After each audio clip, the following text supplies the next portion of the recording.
السلام عليكم ورحمة الله. نحمد الله تعالى ونصلي على رسوله الكريم. أما بعد، قال رسول الله صلى الله عليه وسلم: فأنا اللبنة وأنا خاتم النبيين.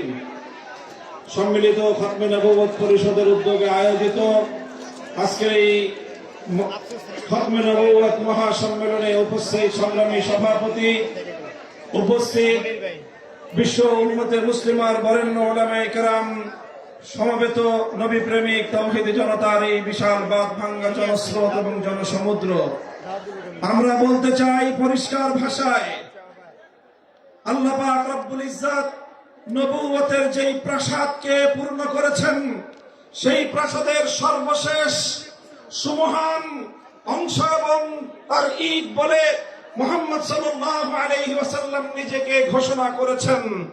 আল্লাহর নবীর পরে ইসলামের নবুয়তের এই সুমহান প্রাসাদে অন্য কেউ যদি নবুয়তের পরিচয় দিতে চায়, সে নবুয়তের এই সুমহান রাজপ্রাসাদের আবর্জনা, ময়লা বলে বিবেচিত হবে।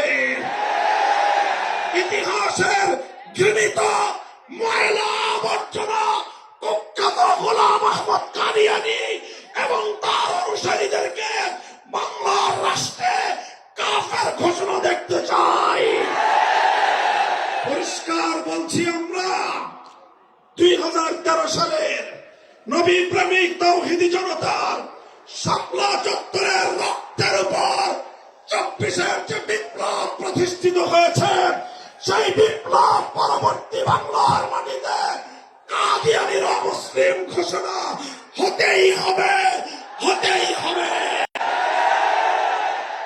সরকারগুলোকে বলতে চাই, আমাদের পূর্বপুরুষ খতিব ওবায়দুল হক, শাইখুল হাদিস আল্লামা আজিজুল হক, সৈয়দ ফজলুল করিম পীর সাহেব চরমনাই, মুফতি ফজলুল হক আমিনী থেকে আল্লামা আহমদ শফি রহমতুল্লাহ আলাইহি, জুনায়েদ বাবু নগরী, সকলেই কাদিয়ানীদের খতমে নবুয়ত, এই কাদিয়ানীদের অমুসলিম রাষ্ট্রীয় ঘোষণা শুনে যেতে চেয়েছেন, দেখে যেতে চেয়েছেন। দুঃখ এবং পরিতাপের বিষয়, বাংলাদেশের সরকারগুলো এই কথা রক্ষা করতে পারে নাই।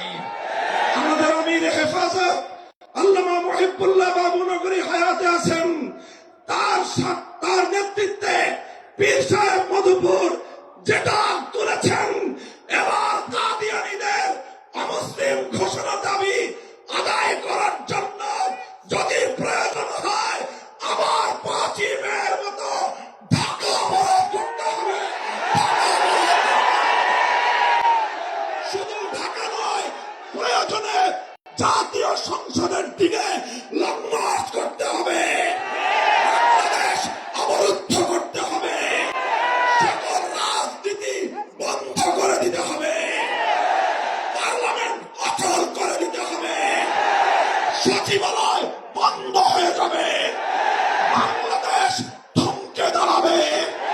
কাদিয়ানীদের অমুসলিম ঘোষণার দাবি আদায় করতে হবে, রক্ত দিতে হলে রক্ত দিতে হবে, জীবন দেওয়ার জন্য, খতমে নবুয়তের দাবি আদায়ের জন্য মাথায় কাফনের কাপড় বেঁধে শহীদ ঈদগাহে যেতে কারা প্রস্তুত? ইনশাআল্লাহ এ দাবি আদায় হবে। আর যদি সরকারগুলো দাবি আদায় করতে ব্যর্থ হয়, আগামী দিনে আমরা পার্লামেন্ট গঠন করব, আমরা ক্ষমতায় যাব, আমরা কাদিয়ানীদেরকে জাতীয় সংসদে আইন পাস করে কাফের ঘোষণা করব, অমুসলিম ঘোষণা করব ইনশাআল্লাহ। নাসরুম মিনাল্লাহি ওয়া ফাতহুন করিম। সংগ্রামী